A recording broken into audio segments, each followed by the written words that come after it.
Hi guys and welcome to How to Maximize. In this video, I will show you how to integrate OneDrive with Notion. To start this tutorial, make sure you open your internet browser and have already logged on to notion.so.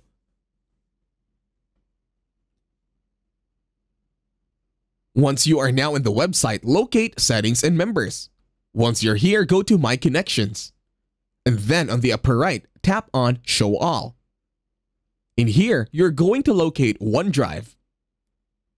Once you find it, just tap on Connect.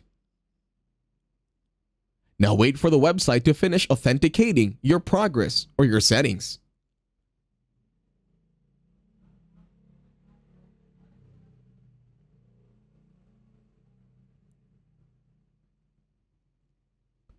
This will take either a few seconds or a few minutes, so wait for it.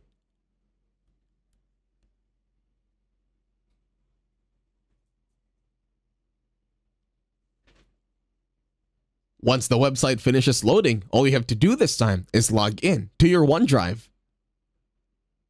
And then click on Next. Just make sure you're signed in, and that's it. Thank you very much for watching. Don't forget to leave a like, share, and while you're at it, subscribe to the channel.